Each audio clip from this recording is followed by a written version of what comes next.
हर हर महादेव। दशहरा हर साल नवरात्रि के एंड में मनाया जाता है और ये एक रिप्रेजेंटेशन है of victory of good over evil. ये फेस्टिवल पूरी इंडिया में अलग अलग तरीके से मनाया जाता है, लेकिन क्या आपको इसके पीछे लॉजिकल रीजन पता है? आइए थोड़ा सा देखते हैं। जैसे मैंने पहले बताया कि विजयदशमी या फिर दशहरा जो है वो नवरात्रि के बाद मनाया जाता है। नवरात्रि में हम लोग 9 देवियों की पूजा करते हैं, 9 रूपों की पूजा करते हैं दुर्गा माँ के। ये जो 9 रूप हैं ये हमारी 3 बेसिक कैटेगरीज को बताते हैं, कैरेक्टरिस्टिक्स को बताते हैं, सत्व, रजस और तमस। एक कामनेस वाली जो रूप है, जैसे ब्रह्मचारिणी एक रूप है जो बिल्कुल सात्विक रूप दिखाती हैं, और एक कालरात्रि पे जाते हैं तो वो एक तमस के विनाशक और बहुत ज़्यादा एजिटेटेड मोड दिखाती हैं। आप नवरात्रि के बाद ये तीनों गुणों को आप एक तरीके से इसको मैनिफेस्ट कर लेते हैं, आप एक तरीके से इसको ओवरकम कर लेते हैं इन तीनों को, और आप एक परमानंद की स्थिति में आ जाते हैं दशहरा के दिन पे। तो ये एक लॉजिकल रीज़न है बिहाइंड दिस। विजयदशमी वैसे तो पूरी इंडिया में मनाया जाता है और हर रीजन के हिसाब से अलग अलग टाइप का सेलिब्रेशन है। मैं सारे तो मेंशन नहीं कर पाऊंगा, सारे रीजन्स के बारे में तो नहीं बता पाऊंगा, लेकिन कुछ के बारे में बता देता हूँ। गुजरात में जो दशहरा सेलिब्रेट होता है वो एक डांस फॉर्म से सेलिब्रेट होता है जिसका नाम है गरबा। गरबा जो है वो संस्कृत वर्ड है जिसका मीनिंग है वूम्ब।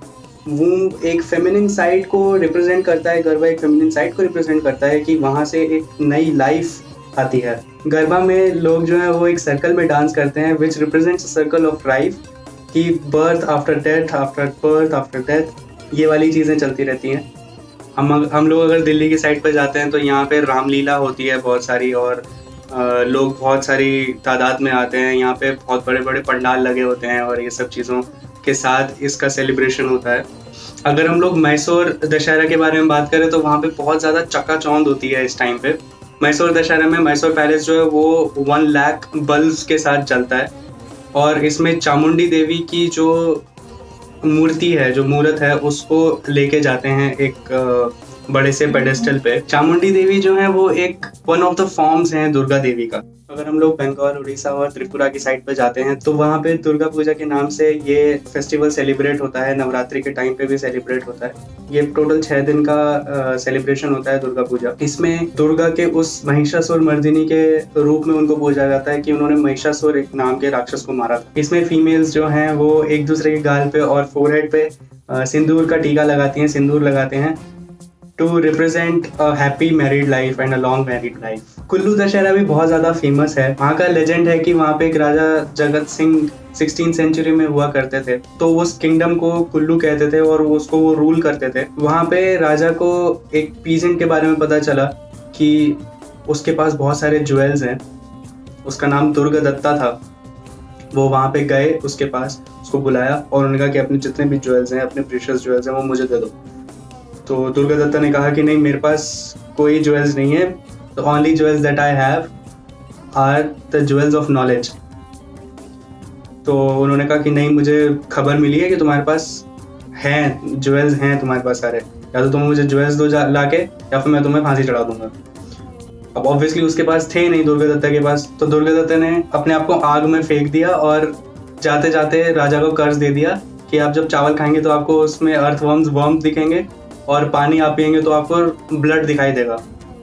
तो उससे राजा बहुत ज़्यादा परेशान हो गया कि यार कैसे करें इस चीज़ को। तो उन्होंने एक ब्राह्मण को अप्रोच किया। वो ब्राह्मण के पास गए तो उन्होंने कहा कि एक ऐसा कर सकते हैं कि आप अयोध्या जाइए, वहाँ पे रघुनाथ जी से क्या पता आपको वहाँ पे कोई मार्ग मिल जाए। तो उन्होंने, राजा ने ब्राह्मण को ही वहाँ भेज दिया। अब ब्राह्मण ने क्या करा कि वहाँ अयोध्या पहुँचे, और जैसे ही उनको टाइम मिला, जैसे ही उनको मौका मिला, उन्होंने रघुनाथ जी की मूर्ति जो है वो चुरा के भाग गए। वहाँ के लोग जो थे वो परेशान हो गए कि अरे हमारे रघुनाथ जी कहाँ चले गए। तो वो जब जाने लगे, दूर ढूंढने लगे, ये सरयू नदी के पास ये रघुनाथ जी की मूर्ति और वो ब्राह्मण मिल गए। उन्होंने पूछा कि ये ऐसे क्यों कर रहे हो, आप हमारे रघुनाथ जी को क्यों लेके भागे जा रहे हो। तो उन्होंने पूरी चीज़ बताई कि कुल्लू का पूरा इंसिडेंट बता दिया। अब सीन क्या हुआ कि जो लोग थे वो वापस रघुनाथ जी को लेके जाने लगे, लेकिन जैसे जैसे वो अयोध्या की तरफ जा रहे थे, रघुनाथ जी की मूर्ति जो थी वो बहुत ज़्यादा हैवी होती जा रही थी। लेकिन कुल्लू की साइड जब लेके जा रहे थे तो वो लाइट होती जा रही थी। ब्राह्मण रघुनाथ जी की आइडल की स्थापना कर दी, तो उसके बाद उन्होंने चरणामृत पिया राजा ने, और उससे उनका कर्ज लिफ्ट हो गया। तो इसलिए कुल्लू में भी दशहरा जो है बहुत धूमधाम से मनाया जाता है। इसके अलावा आयुधा पूजा होती है, जिसमें सारे इंस्ट्रूमेंट, सारे वेपन्स जो हैं उनकी पूजा होती है। ये एक तरीके का रिप्रेजेंटेशन है कि हमारे इक्विपमेंट्स जो थे वो हमारे साथ थे पूरे टाइम, हमारा घर बार चलाया, हमारी सारी चीज़ें चलाई। तो हमारे केस में गैजेट्स और बाकी की इलेक्ट्रॉनिक आइटम्स इस चीज़ में पिक्चर में आ जाते हैं, तो इन सब चीज़ों की भी पूजा होती है। अब मैं एक और लॉजिक के बारे में कोशिश करता हूँ, समझाने की कोशिश करता हूँ। यथार्थ ने अपनी पिछली नवरात्रि वाली वीडियो में बताया था कि नवरात्रि में हम लोग कीटोसिस का जो एक डाइट प्लान है वो फॉलो करते हैं। कीटोसिस का डाइट प्लान फॉलो करने पे हमारी बॉडी जो है वो प्रोन तो हो जाती है, डिटॉक्सिफाई हो जाती है, लेकिन 10th डे हमको कुछ न्यूट्रिशनस बहुत ज़्यादा ज़रूरी होता है लेना, अदरवाइज बॉडी में कमज़ोरी आ जाएगी। तो इसी के लिए जो 10th डे है उस पे सारा पकवान वगैरह खाए जाते हैं, कुछ अच्छी अच्छी चीज़ें खाई जाती हैं, जैसे छोले या फिर हलवा, पूरी और ये सब चीज़ें। तो एक तरीके से ये विजयदशमी का एक और रिप्रेजेंटेशन होगा कि आपने अपनी इलनेस को या फिर अपनी वीकनेस को या अपने टॉक्सिसिटी को ओवरकम कर लिया, तो victory of good over evil. तो अगर आपको ये वीडियो अच्छी लगी तो इस वीडियो को ज़रूर शेयर कीजिए। टिल द नेक्स्ट टाइम, जय श्री राम।